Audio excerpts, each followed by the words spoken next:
Hello everyone, welcome back to Harsh. So in this video, we are going to learn how we can create a bar chart. So as you know, like while doing certain projects, so we have visualizations which are required to actually show the data that we have in a very beautiful manner, in an insightful manner. So certain visualization types are very important.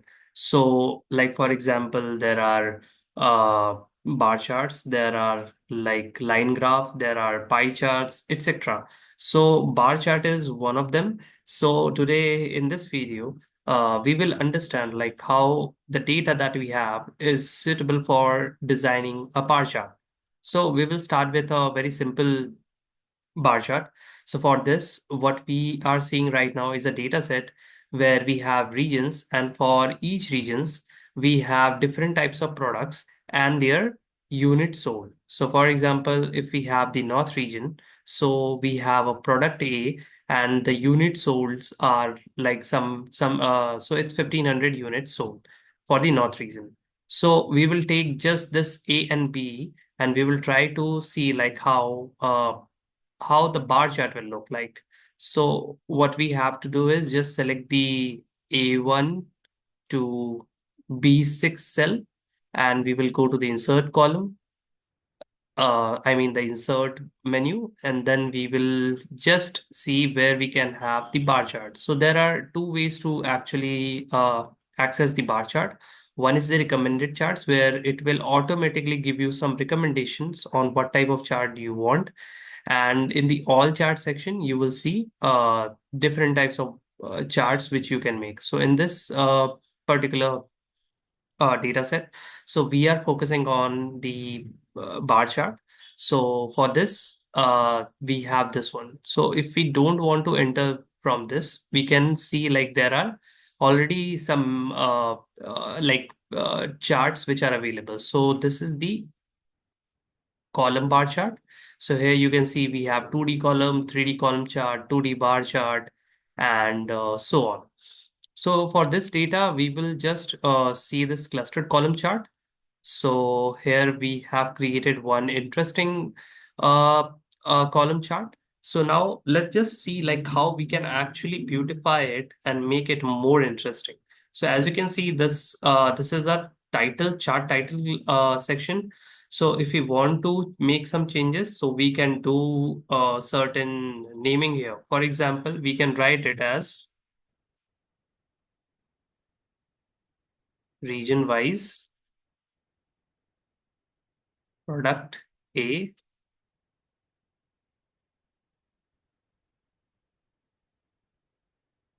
units sold. So in this way, we can rename the chart title. Now, the next thing is if you want to add certain data labels, for example, let's say we have selected this. So you can see like for each of these regions, we have a certain representation of the number of units sold. So in this case, each bar graph is showing you that data. Now, to make it more visually appealing, what we can do is we can remove the grid lines.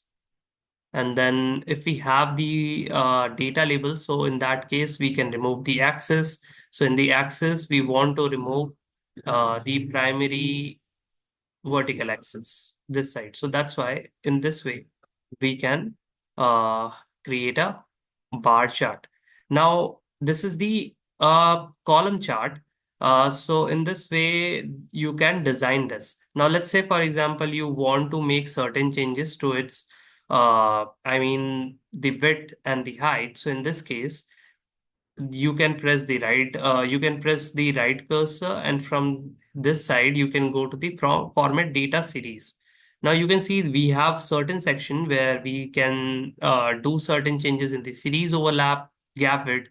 For example, let's say if I want to increase series overlap, so in this way we can increase the, and it will be increased as per the percentage level. Now, as you see, like we also have a gap width. So in this case, it's already 219%. If you want to increase it, let's say, So I mean, when you will increase it, so its width will get decreased. And let's say if you want to decrease it, so in this case, the width will decrease. So as like the data set that we have is particularly good for this much gap width, which I find 177%. And also for the series overlap, I think it was -27 or -29 is also good. So in this way, this adjustment you can make. Now, there are certain other features as well. So let's say, for example, you want to create, let's say you want to show a certain increasing I mean the trend that we can have on this column chart. So in this way there are two methods you can do. So I'll just explain one of the method. What you can do is just put your cursor on the A1 cell and just go to the shorten filter and create a filter. Now just go to this product A drop down menu, and you can actually just keep that sync from short to largest to smallest shorting. So when you do this, see, now your bar graph is arranged in the descending order.